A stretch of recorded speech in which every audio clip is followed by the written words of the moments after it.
tanggung jawab, optimis, keteladanan, tangguh, profesional, produktif, inovatif, responsif, adaptif, tulus. Selamat datang di podcast KUA Serai Serumpun.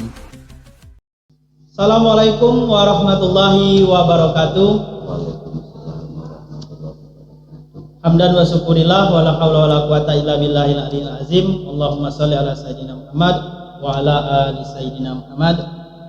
Yang kami hormati Bapak Kepala KUA Kecamatan Serai Serumpun yang sudah bersedia hadir di acara podcast perdana KUA Kecamatan Serai Serumpun, sekaligus beliau menjadi mentor ataupun menjadi pemateri dari acara podcast ini yang akan mengupas ataupun membahas masalah tugas dan fungsi KUA.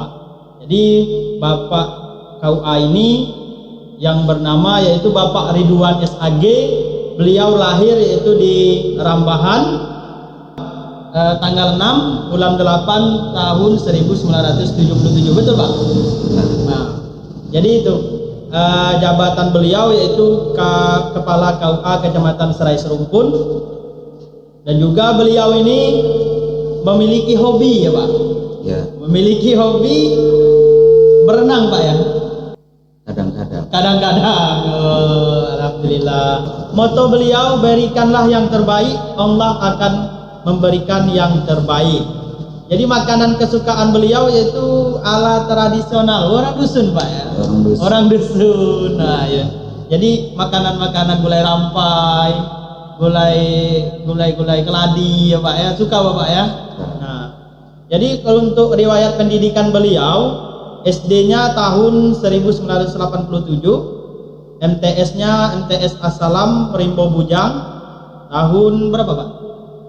93. Oh 93. Jadi untuk MAN ataupun SMA sederajat beliau di Morobungo tahun 95 sampai 96. Untuk sarjana S1 beliau yaitu Usuluddin IAIN STS Jambi tahun 2000. Nah tahun 2000 itu Pak kalau saya lagi SD itu Pak. Belum lahir.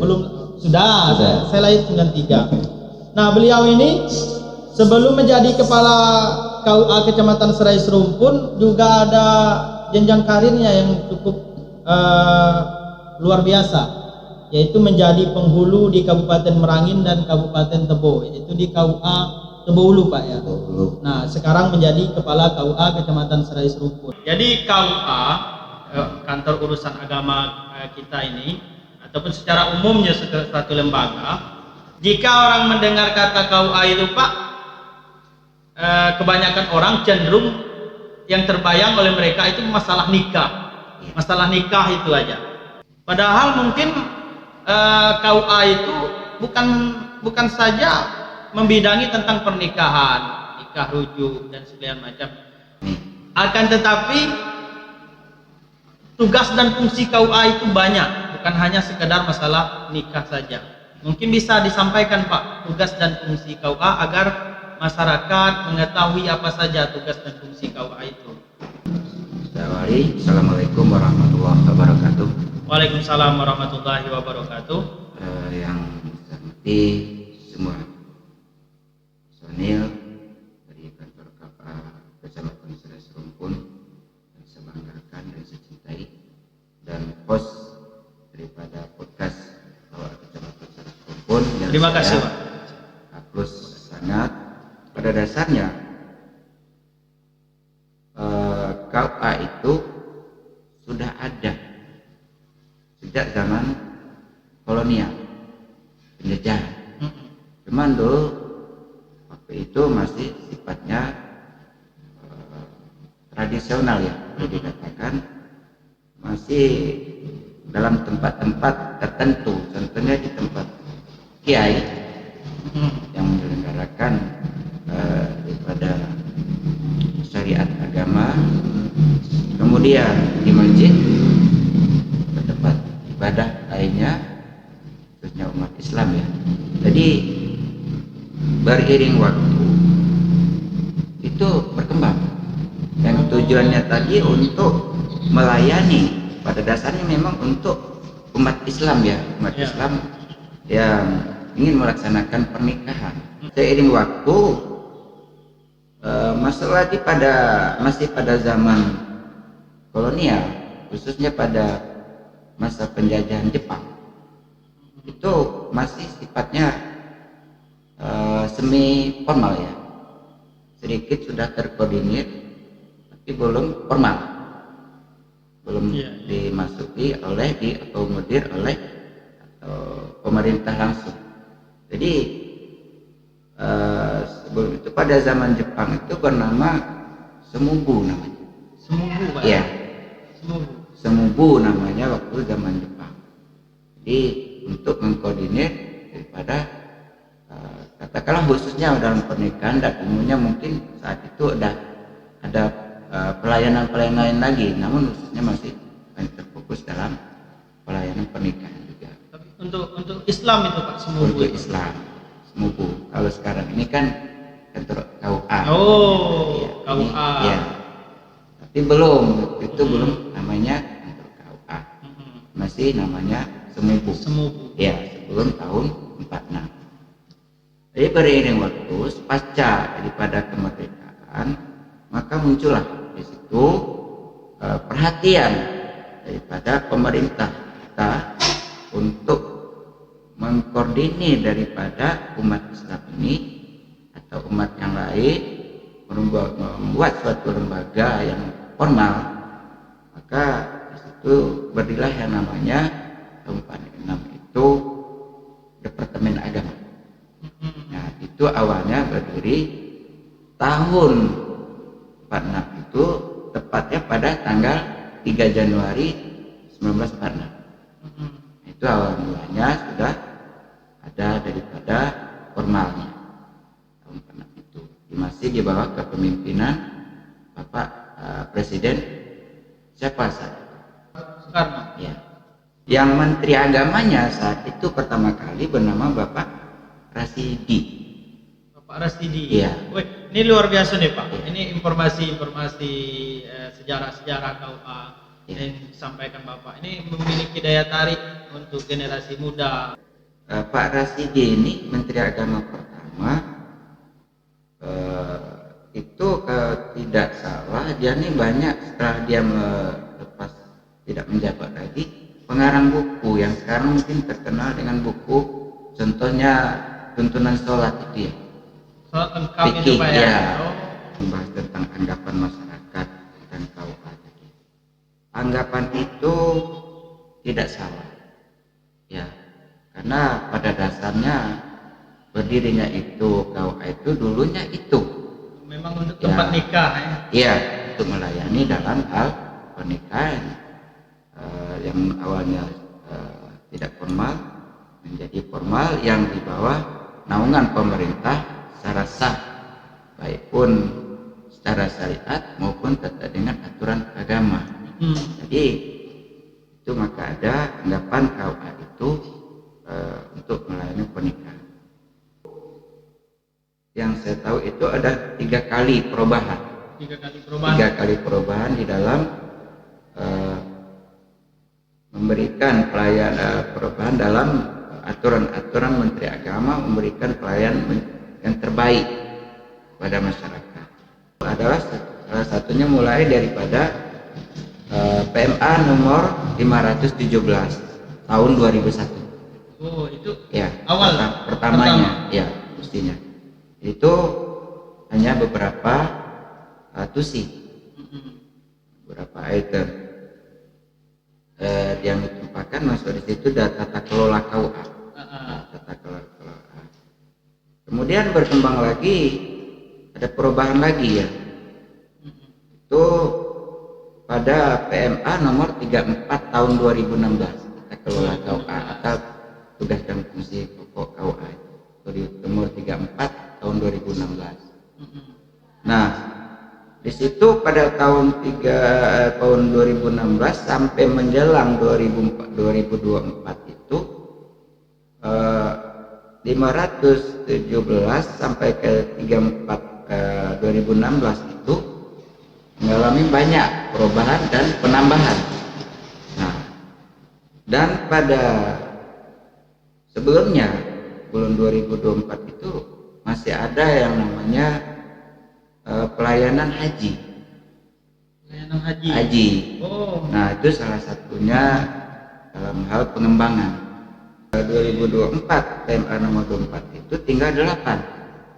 Di situ haji yang sudah dihilangkan daripada kesatuannya, instansinya sudah dipisahkan oleh pemerintah pada zaman Pak Prabowo ini. Jadi tidak ada lagi di situ bergabung ya pelayanan haji khusus. Artinya sekarang sudah dibentuk Kementerian Haji, Pelayanan Haji dan Umroh atau Kementerian PHU. Baru-baru ini Pak ya? Iya, ini PHU. Jadi tidak di bawah lagi Kementerian Agama, sudah berdiri Kementerian baru PHU.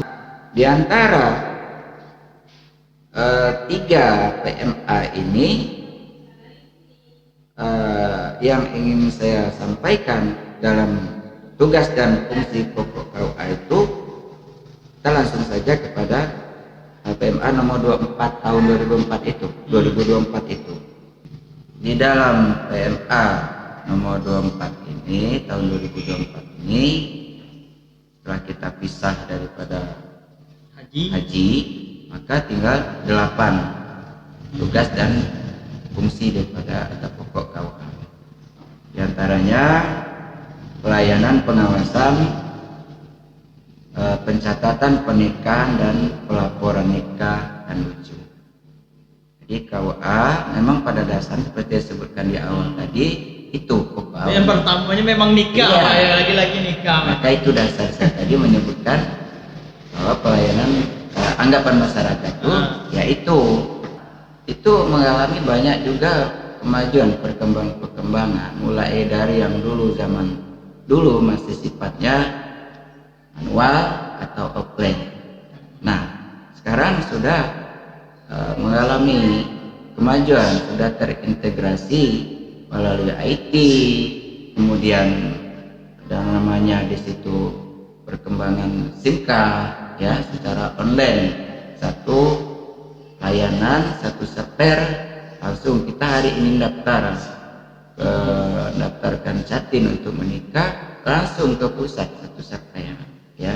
Kalau dulu tidak, jadi masih sifatnya menunggu menyelesaikan administrasi di bawah, kemudian berbulan-bulan, dalam sebulan masih proses ke kabupaten ke provinsi, baru mungkin sampai ke pusat. Kalau sekarang tidak, hari ini langsung daftar langsung pusat, itu namanya sistem online ya, sistem online dengan IT-nya sebenarnya SIM card. Kemudian pelayanan yang selanjutnya kedua, pelayanan bimbingan perkawinan dan keluarga sakinah.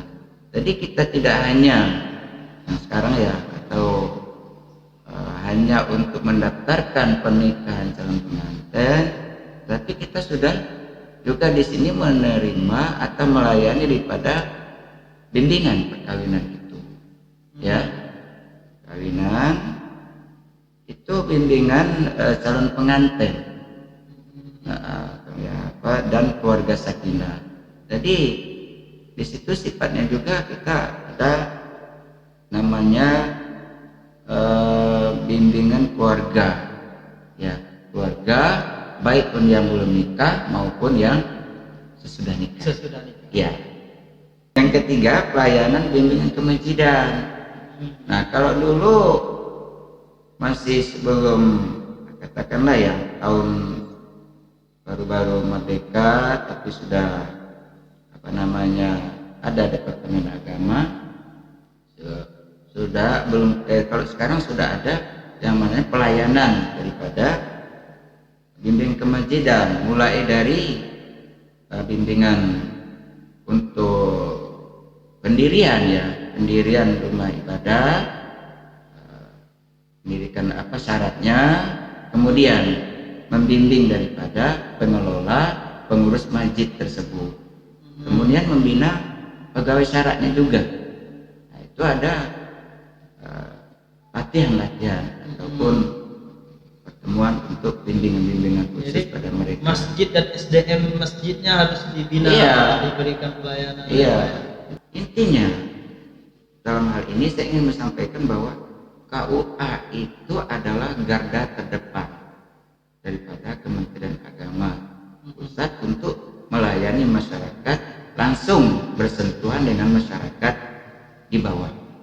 Jadi kita sepertinya di bawah ya, tidak nampak oleh delik apa. Padahal kita yang paling fatal dan paling vital untuk memang melayani pada masyarakat. Karena kita bersentuhan langsung ya.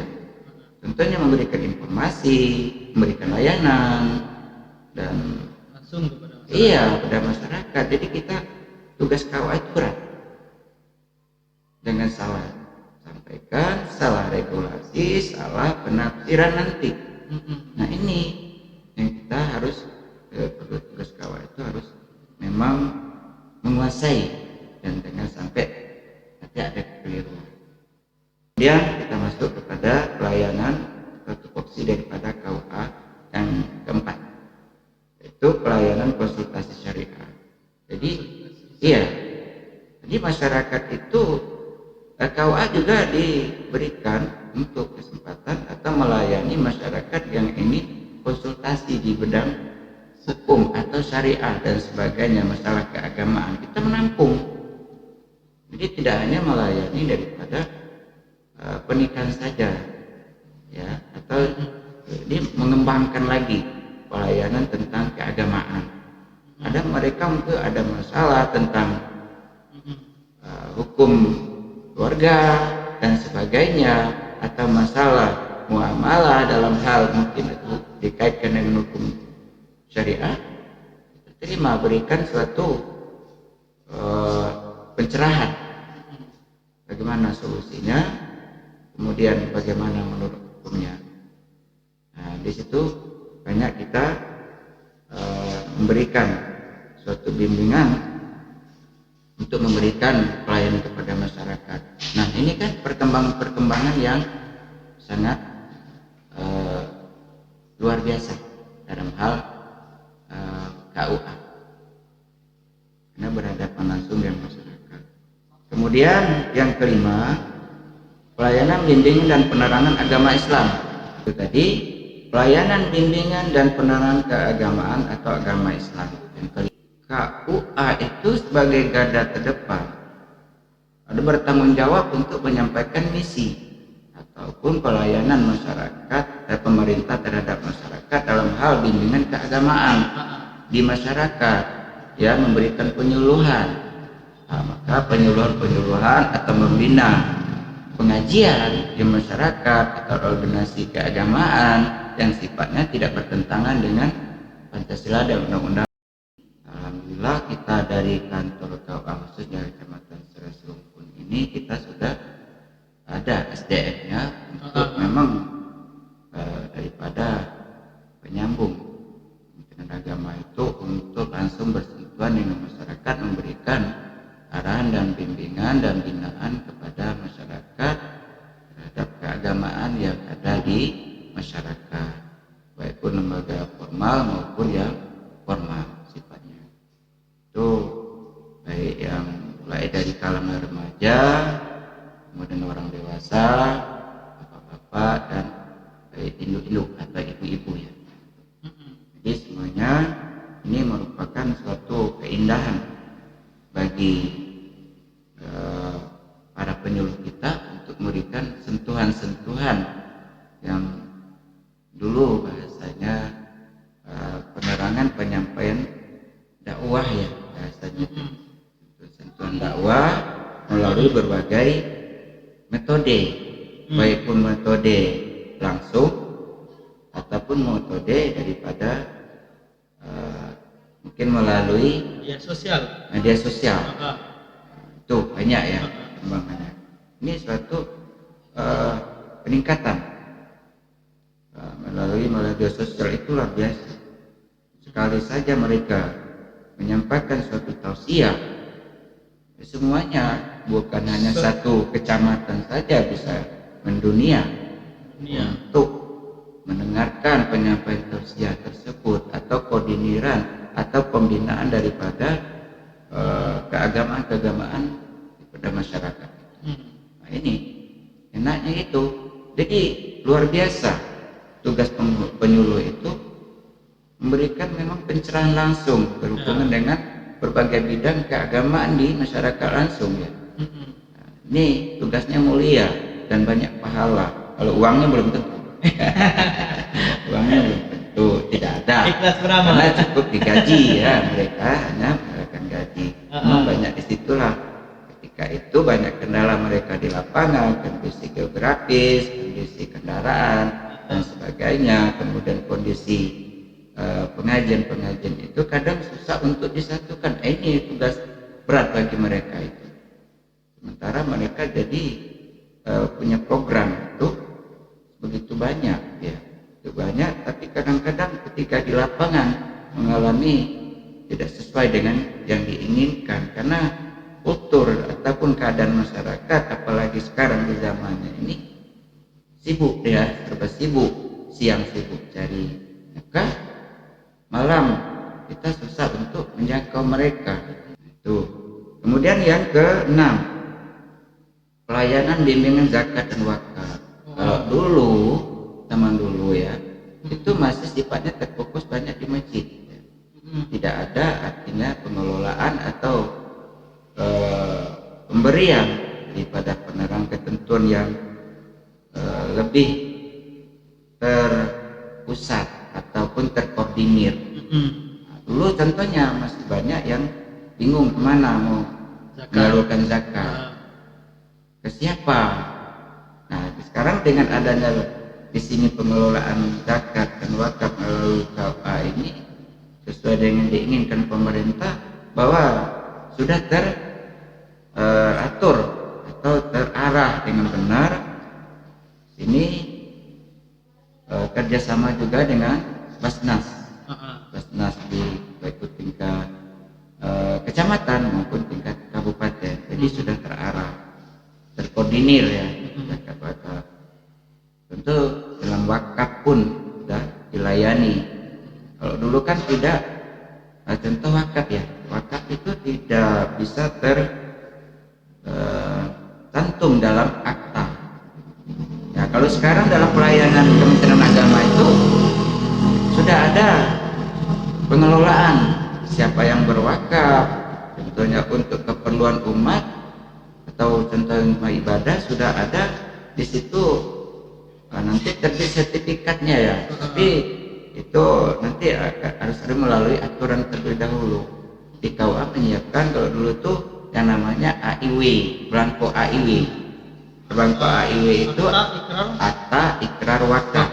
Ya, itu melalui isi formulir itu nanti disampaikan kepada tim di Menak untuk disampaikan kepada BPN itu namanya. Nanti dikeluarkan akta ikrar wakaf, kemudian sertifikat, gratis itu. Nah ini gratis ya, Pak. Jadi inilah salah satu penyampaian kepada harus tahu masyarakat lebih luas bahwa itu ada pengelolaan, pengkoordiniran tanpa dipungut biaya. Yang penting mau memenuhi ketentuan-ketentuan yang ada di dalam aturan perwakapan itu. Nah, ada nazirnya, ada wakifnya ya, agar nanti itu gunanya ke depan tidak ada lagi contohnya wakaf dari keluarga ya, satu keluarga besar, nanti ketika pada akhirnya tidak ada akta ikrar wakaf atau sertifikat yang terbitkan BPN melalui Kementerian Agama itu, nanti akan timbul masalah, kita takutkan kemudian harinya ya diakui lagi oleh keluarga. Karena di situ tidak ada ikrar wakafnya secara formal yang diakui oleh badan ikrar wakaf itu ataupun BPN. Nah ini satu untuk pengelolaan. Jadi umat Islam makin teratur ya gitu. Kemudian yang ke-7, pengelolaan data dan pemanfaatan informasi keagamaan. Jadi pengelolaan data berhubungan dengan keagamaan. Kita banyak di situ eh, mengelola daripada data-data perhubungan keagamaan, tentunya data rumah ibadah, data pengajian, kemudian data pendidikan, ya, data organisasi pengajian dan lain sebagainya. Kita itu harus ada pengelolaan yang terrinci. Itu rumah ibadah dan sebagainya, dan jumlah pengajian yang ada, musola dan sebagainya, data-data keagamaan harus kita validkan dan dapat informasi dia. Harus update berarti. Harus update setiap tahun minimal. Nah, kemudian yang ke-8, pelaksanaan ketatausahaan dan kerumah tanggaan KUA. Nah, ini berhubungan dengan tata kelola administrasi. Itu rumah tangga tadi, Pak. Iya, jadi seorang di KUA itu ada tata kelola, itu di bawah pengelolaan seorang yang namanya tata usaha atau TU. Nah, kalau di KUA Serais Rumpun ini kita sudah berjalan, alhamdulillah, sesuai dengan perkembangan yang ada, sudah ada TU-nya sesuai dengan PMA yang ada. Nah, itu sekarang masih dijabat Bapak Bunjani, salah satu TU kita, untuk pengelolaan tata administrasi atau perusahaan perumah tanggaan KUA ini.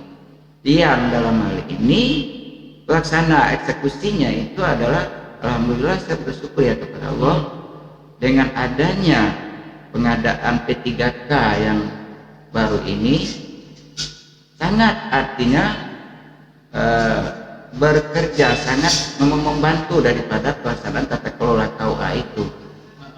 Tumbuh terinci sesuai dengan kebutuhan, ya, kebutuhan yang ada, mulai dari penyuluhnya, kemudian masalah administrasinya, tata kelola yang lainnya. Di sini KUA Kecamatan Serais Rumpun untuk yang lama itu mendapatkan 2 P3K-nya dalam penyuluh. Kemudian yang baru alhamdulillah dapat 5 orang. Yang ketika saya atur dalam tupoksinya sesuai dengan kebutuhan, alhamdulillah di sini cukup terpenuhi untuk mengkaper daripada pengelolaan administrasi yang ada ini. Jadi saya menginginkan atau mengingatkan, menghimbau sekaligus kepada staf kita tata layanan operasional yang P3K baru ini dapat memaksimalkan daripada kinerja mereka dalam hal ini, membantu, terlepas daripada mereka nanti kedepannya jadi PNS atau tidak. Namun di sini keikhlasannya untuk memang membantu daripada kinerja KUA. Nah, anggaplah di situ ibadah, ya. Ya. Kita berharap kedepannya Allah Subhanahu Wa Taala meningkatkan lebih daripada itu menjadi melangkah kepada PNS. Amin. Jadi itu artinya secara entah panjang, entah ringkasnya untuk penyampaian daripada tugas dan fungsi pokok KUA itu sesuai dengan perkembangan, kemudian sampai kita kepada pembahasan PMA nomor 24 tahun 2024 ini. Jadi kita harus mengupdate juga kalau nanti ada lagi. Ini dalam hal ini ada dalam undang-undangnya, per itemnya ada, contohnya pengelolaan pelayanan pengawasan pernikahan ini ada lagi turunan dari turunannya, ya, peraturan Menteri Agama tentang pengelolaan pernikahan, kemudian pelayanan bimbingan perkawinan itu ada namanya BP 4 juga, ya. Kemudian pelayanan bimbingan kemasjidan itu ada aturan-aturan, bukan satu aturan, tetapi sudah dibagi-bagi. Nah, di sini apakah mungkin, artinya kembali ke awal tadi, KUA itu mampu untuk sendirinya untuk mengelola ini? Tentunya tugas ini kan berat, berhubungan langsung dengan mencari data di lapangan, kemudian memverifikasi, kemudian untuk memvalidasi untuk sebagai laporan per bulannya agar tidak ada suatu kesalahan dan kekeliruan sesuai yang diinginkan oleh pemerintah dalam hal semua pelayanan terhadap masyarakat. Saya kira itu yang mungkin untuk sementara saya sampaikan. nanti kita akan bahas lagi di sesi yang lain, kita kapan waktunya Siap, membahas siap. per item yang ada di Siap. antara 8 yang tupoksi KUA itu ya. Jadi terima kasih Pak. Iya, Sudah sama-sama. panjang lebar menjelaskan masalah tugas dan fungsi KUA, mulai dari sejarahnya yang menarik tadi, mulai dari penjajahan Belanda, Jepang hingga ke masa saat ini, dari Samubu tadi Pak. Iya. Dari Samubu menjadi KUA kan? Iya. Nah, itu menjadi informasi sejarah bagi kita generasi muda ya. Iya. Dan selanjutnya Pak, sebelum kita mengakhiri podcast ini, pesan dan kesannya untuk podcast ini Pak. Saya sangat senang kemudian mengapresiasi daripada gebrakan ataupun terobosan daripada KUA Serais Rumpun, khususnya tim dalam podcast ini, untuk memberikan suatu inovasi terhadap KUA kita ya. Saya sangat mengapresiasi, mudah-mudahan ini dapat memang menjadi sarana untuk modernisasi salah satu kita atau usaha kita modernisasi daripada perkembangan zaman melayani masyarakat sesuai dengan keadaan yang ada sekarang ini ya, karena sudah zaman IT. Kemudian nanti tolong nanti dikelola dengan baik ya, kelola baik, tim-timnya artinya teratur dan sebagainya, dan hadirkan narasumber yang berhubungan dengan untuk pelayanan masyarakat. Siap. Sesuai paling tidak ya, ini paling tidak berhubungan daripada yang pelayan 48 dari kursi ini. Iya, Boleh dalam lintas sektoral.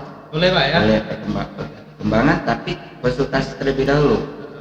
Nah, di sini cuma kita yang mengelola ya, mengelola dalam hal itu. Mudah-mudahan nanti ada respect daripada tentunya atasan daripada KUA, Kemenak, Kanwil dan Kementerian Agama. Kalaupun nanti ada kekurangan atau kesalahan, biar mereka yang memberikan solusi apa yang terbaik ataupun kritik dan saran yang terbaik buat kita. Demikian. Kata bijaknya hari ini Pak. Kata bijak kita hari ini bahwa bekerjalah yang terbaik, karena hari ini kita harus menggoreskan tinta emas yang besok hari belum tentu kita milik kita dapat memberikan yang terbaik.